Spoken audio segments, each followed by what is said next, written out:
How does where you live influence how you live? Harley said the resources you have depend on where you live, so you can have more or less of one type of resource.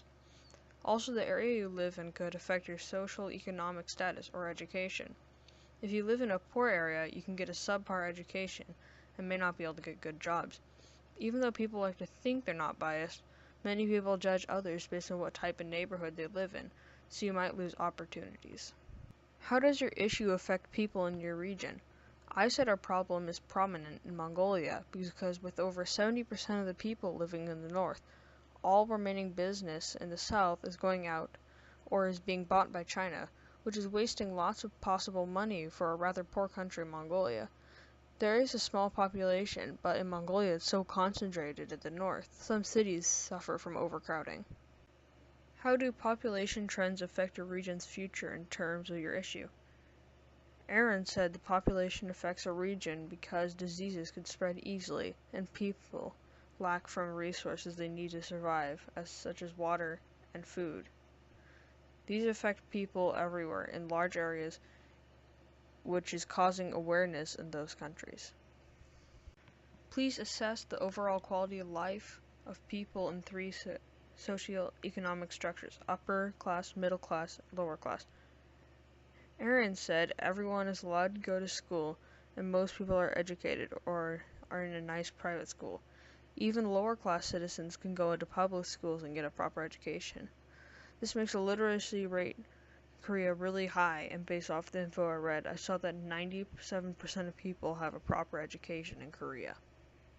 How do socio-economic factors affect people in your region and relate to your issue?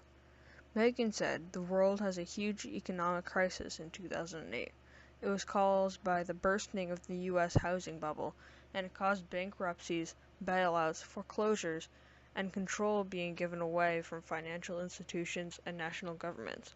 The Philippines were mostly affected with exports renegotiating overseas, Filipino workers, and foreign direct investments. How does your issue affect people in your region? I said our problem is prominent in Mongolia because with over 70% of the people living in the north, all remaining business in the south is going out or is being bought by China, which is wasting lots of possible money for a rather poor country, Mongolia. There is a small population, but in Mongolia it's so concentrated at the north, some cities suffer from overcrowding. The Philippines have a lot of modern technology and may be even more advanced than us. The only problem is money. There are so many people living in the Philippines, there's just not enough space for them all. So many people end up homeless. Some people live in the dumps. The dump actually has a lot of resources they can use. They can find food and shelter there. You just have to get over the smell. In hospitals, newborns and adults have to share the same beds because there's not enough space for them all to have their own. In Manila, monsoons happen every summer, flooding the streets. The drainage system is so bad, the water clogs up so mosquitoes can breed in the still water, making it so malaria spreads among the people. Studies show that at this rate, there will be 96,840 people in the Philippines by the end of the year. Recently, Typhoon Haiyan came through right in the middle of the Philippines. 1,061 people are lost, 6,300 people are dead, and 28,689 people are injured. It hit 4 SOS children villages, and people are now in dire need of food, water, clothes, shelter, and medicine. If we think about it, personally speaking, there are actually a lot of ways to solve this and make things better. It just all comes down to each and every person in the country, not just the Philippines, I would say. If people would only cooperate, be honest, responsible. But that's just me speaking. So if we're talking about how our government will handle this problem, it'll be by laws and doing something about the corruption. The issue of population affects Japan in a big way. Even though the population is declining, major cities still have much overcrowding. The population density for the entire country is 304 people per square kilometer. But if you count land areas based on where you can live and grow food, the population per square kilometer is around 2,924. The biggest age group in Japan is over 30 years old. they have growing populations of retirees and old people. So even if a country is overcrowded, there is a decline in workforce, so Japan has come up with many different ways to deal with overpopulation. In Tokyo, there are many people commuting to and from work and school every day. They normally take bullet trains that run through most of the country at stations. It gets very crowded, and they have to use people push commuters onto trains to pack them to the fullest. Japan is also built up and down to utilize space. In Osaka, there are many underground malls that have many floors, restaurants, and even theme parks. One of the tallest buildings in Japan is the Tokyo Skytree, standing 29 floors and 634 meters high. They also conserve space by making capsule hotels. These small rooms have a bed, a television, and are only big enough for one person.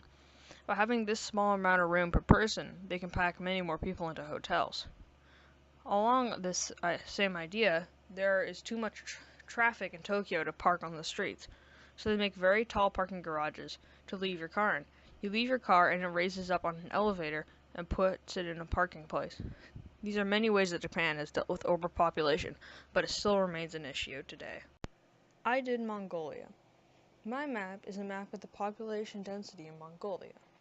As you can see, there are a lot more people in the north than in the south. In fact, over 70% of Mongolians live in the north. This map is a physical map. It shows the mountains, the rivers, and the Gobi Desert. People tend to live by the mountains and away from the desert. Also, if you look at the rainfall, you see that people live where there's more rain, so they have water to live. You can also see in the city map, though, that there are more towns in the south than in the north, meaning that we have a larger foundation to build off of when we need the room. Here's a map of the roads. You can see that there are more roads in the north than in the south. With the growing population and the fact that they're not spreading, it may become like China, where there is room, but it's not being used. A positive of having this room could be that they could have wind power or solar power areas in the masses, leading to more renewable energy for the growing country.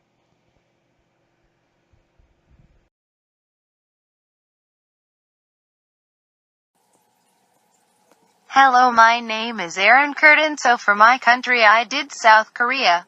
Our problem is population density. Population density is basically how many people there are in an area. This is my map.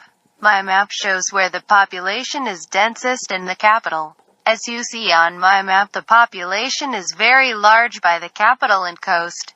It also shows some geography, but not all. Some geography that it shows is the rivers and mountains. So for where the population is densest, it affects many things such as food, diseases, land, and wealth. Some areas with a high population don't have enough food for everyone. Diseases are also spread very easily, and there are very many people in depth.